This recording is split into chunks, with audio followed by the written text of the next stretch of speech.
বাংলাদেশের রাজনীতি মানেই উত্তপ্ত ময়দান। ক্ষমতার পালাবদলের সময় ঘনিয়ে আসলে তা যেন আরও তপ্ত হয়ে ওঠে। 2007 সালের জানুয়ারির সেই শীতল সকালে হঠাৎ যেন সবকিছু জমে গেল। না, শীতের কুয়াশায় নয়, বরং ক্ষমতার এক অদৃশ্য বরফে, যাকে আমরা বলি 1-11। নামটা যত সহজ, ভেতরের গল্পটা ততটাই জটিল আর রহস্যময়।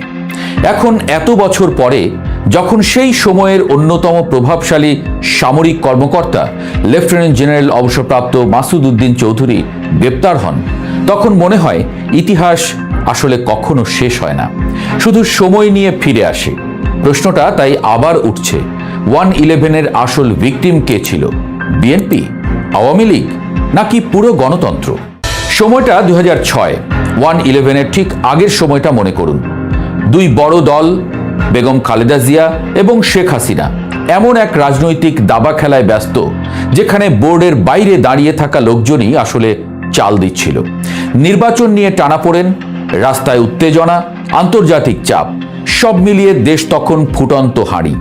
ঠিক তখনই আসে সেই 11ই জানুয়ারি। জরুরি অবস্থা জারি হলো। ঠিক তখনই মঞ্চে প্রবেশ করে এক নতুন চরিত্র, সেনা সমর্থিত তত্ত্বাবধায়ক সরকার। বলা হয় ইতিহাস কখনো শূন্যস্থান পছন্দ করে না। রাজনীতি যখন নিজের সমস্যার সমাধান করতে পারে না, তখন অন্য শক্তি এসে জায়গা নিয়ে নেয়। 1-11 ছিল সেই শূন্যস্থানের ফল। সেদিন বঙ্গভবনে কয়েকজন সেনা কর্মকর্তা যান। রাষ্ট্রপতি ছিলেন অধ্যাপক ইয়াজউদ্দিন আহমদ, একই সঙ্গে তত্ত্বাবধায়ক সরকারের প্রধান উপদেষ্টা। চাপ, আলোচনা, উদ্বেগ সব মিলিয়ে জরুরি অবস্থা ঘোষণা করা হয়। গণতন্ত্র তখন আনুষ্ঠানিকভাবে বিরতিতে গেল। তারপর শুরু হলো পরিষ্কার অভিযান, দুর্নীতির বিরুদ্ধে যুদ্ধ। দেশের একদল মানুষ এই শব্দ শুনেই বাহবা দিতে শুরু করে। আবার কেউ বলল আইনের বাইরে নতুন ক্ষমতা তৈরি হচ্ছে। দুর্নীতি বিরোধী অভিযান শুরু হলো, গ্রেপ্তার শুরু হলো রাজনীতিবিদ, ব্যবসায়ী, আমলা। শুধু তাই নয়, তাদের তালিকায় ছিলেন দুই দলের শীর্ষ নেতারা, বেগম খালেদা জিয়া, শেখ হাসিনা, তারেক রহমান, কেউই বাদ গেলেন না। এখানেই গল্পটা শুরু, কারণ যে নাটকটা দুর্নীতির বিরুদ্ধে অভিযান নামে শুরু হয়েছিল, সেটাই ধীরে ধীরে হয়ে গেল রাজনৈতিক পুনর্বিন্যাসের মহড়া। তখন একটা শব্দ খুব জনপ্রিয় ছিল, -2, মানে দুই নেত্রীকে সরিয়ে নতুন রাজনীতি গড়া। বিষয়টা এমন যেন পুরনো দুই জনপ্রিয় নায়িকাকে সরিয়ে নতুন সিনেমা বানানো হবে।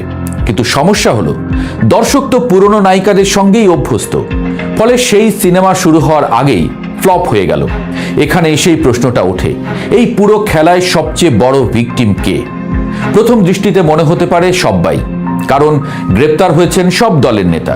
কিন্তু একটু গভীরে গেলে দেখা যায় গল্পটা ততটা সোজা না।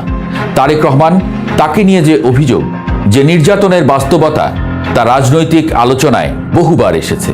যদিও সবকিছু প্রমাণিত নয়, কিন্তু জনমনে একটা ধারণা তৈরি হয়েছে 1-11-এর সবচেয়ে বড় চাপটা গেছে বিএনপির উপর দিয়ে। আরেকদিকে শেখ হাসিনার ক্ষেত্রে দেখা গেল এক ভিন্ন গল্প। ছাড়া পেয়ে তিনি দেশ ছাড়েন, কিন্তু খালেদা জিয়া অনড় থেকে দুই ছেলেকে বিদেশে চিকিৎসার জন্য পাঠিয়ে নিজে দেশে রয়ে যান। তাকে দেখে শেখ হাসিনাও ফিরে আসেন। বিদেশ যাওয়া, পরে ফিরে আসা, নির্বাচন, সব মিলিয়ে শেষ পর্যন্ত ক্ষমতায় ফিরে আসা। যেন দাবার খেলায় একবার চেক খেয়ে শেষমেশ চেকমেট দিয়ে দেওয়া। এখানেই সেই বিখ্যাত বাংলা প্রশ্ন, তাহলে খেলা কার পক্ষে গেল? যদি একটু ঠান্ডা মাথায় দেখি, তাহলে বোঝা যায় 1-11 ছিল এক ধরনের রিসেট বাটন। কিন্তু এই রিসেট সবার জন্য সমান ছিল না। কেউ নতুন করে শুরু করার সুযোগ পেল, কেউ পেল দীর্ঘস্থায়ী ক্ষত। মইনু আহমদের নেতৃত্বে যে সামরিক সমর্থিত কাঠামো তৈরি হয়েছিল, সেখানে কিছু সিদ্ধান্ত ছিল দৃশ্যমান, আর কিছু ছিল অদৃশ্য। আর এই অদৃশ্য অংশটাই সবচেয়ে বেশি বিতর্কের জন্ম দিয়েছে। মাসুদ উদ্দিন চৌধুরীর বর্তমান গ্রেপ্তার যেন সেই পুরনো নাটকের পর্দা আবার টেনে খুলে দিয়েছে। যিনি একসময় ক্ষমতার কেন্দ্রবিন্দুতে ছিলেন, আজ তিনি অভিযুক্ত। এই দৃশ্যটা আমাদের মনে করিয়ে দেয়, বাংলাদেশের রাজনীতিতে স্থায়ী বলে কিছু নেই, শুধু পরিবর্তনটাই স্থায়ী। এখন যদি প্রশ্ন করি, বিএনপি কি 1-11-এর ভিকটিম? উত্তরটা এক লাইনে দেওয়া কঠিন। তবে এটুকু বলা যায়, বিএনপি সেই সময়ে সবচেয়ে বড় ধাক্কাটা খেয়েছিল। নেতৃত্ব সংকট, রাজনৈতিক চাপ, সাংগঠনিক দুর্বলতা সব মিলিয়ে তারা দীর্ঘ সময় ধরে এক প্রভাব বহন করেছে। 1/11 শেষ হওয়ার পর অনেকেই ভেবেছিল এই অধ্যায়ের চরিত্ররা হয়তো ধীরে ধীরে ইতিহাসের আড়ালে হারিয়ে যাবে। কিন্তু বাংলাদেশের রাজনীতির টুইস্টটা এখানে গল্প শেষ হয় না, চরিত্র শুধু পোশাক বদলে ফেলে। মাসুদ উদ্দিন চৌধুরী যে মানুষটি দুর্নীতি বিরোধী অভিযানের অন্যতম মুখ ছিলেন, যার নেতৃত্বে ব্যবসায়ী থেকে রাজনীতিবিদ অনেকে জিজ্ঞাসাবাদের টেবিলে বসেছিলেন, সময়ের সঙ্গে সঙ্গে তার নামই জড়িয়ে গেল নতুন অভিযোগে। দুর্নীতি দমন অভিযানের সেই কঠোর সময়েই অভিযোগ উঠেছিল সব গ্রেপ্তার সমান ছিল না, কারো বিরুদ্ধে আইন চলেছে, আবার কারো ক্ষেত্রে নাকি দরজা খুলেছে সমঝোতার। ব্যবসায়ীদের ধরে এনে ক্ষমা দেওয়ার বিনিময়ে অর্থ আদায়ের গল্প তখন চায়ের দোকান থেকে ড্রয়িং রুম সব জায়গায় ঘুরে বেড়াতো। যদিও এসব অভিযোগ আনুষ্ঠানিকভাবে প্রমাণিত হয়নি, তবু জনমতের আদালতে সন্দেহের ছায়া তৈরি হয়ে যায়। সময়ের সঙ্গে অভিযোগগুলো আরও বদলাতে থাকে। অবসর নেওয়ার পর যিনি যুক্ত হন জনশক্তি রপ্তানির ব্যবসায়, মালয়েশিয়ায় শ্রমিক পাঠানোকে কেন্দ্র করে সিন্ডিকেট, বিপুল অর্থ লেনদেন এবং হাজার হাজার কোটি টাকা আত্মসাতের অভিযোগ রাজনৈতিক অঙ্গনে নতুন বিতর্ক তৈরি করে। অভিযোগ ছিল বিদেশে কাজের স্বপ্ন দেখিয়ে সাধারণ মানুষের কাছ থেকে বিপুল অর্থ নেওয়া হয়েছে। গল্পের সবচেয়ে নাটকীয় অংশ তখনও বাকি, কারণ 1/11-এর পর ক্ষমতায় আসে আওয়ামী লীগ সরকার। আর তখন দেখা গেল এক অদ্ভুত বাস্তবতা।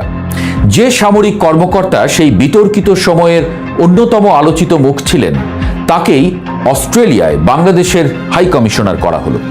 শুধু তাই নয়, তার চাকরির মেয়াদ একবার নয়, একাধিকবার বাড়ানো হয়।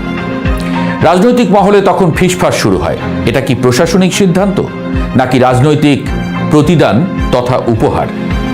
কারণ বিশ্লেষকদের একাংশ মনে করতেন 1/11-এর সময়কার রাজনৈতিক সমঝোতা এবং নির্বাচনমুখী পরিস্থিতি তৈরির প্রক্রিয়ায় যারা ভূমিকা রেখেছিলেন, তাদের কেউ কেউ পরবর্তী সময়ে সরকারের আস্থাভাজন হয়ে ওঠেন। এখানেই 1/11-এর গল্প সবচেয়ে জটিল হয়ে ওঠে।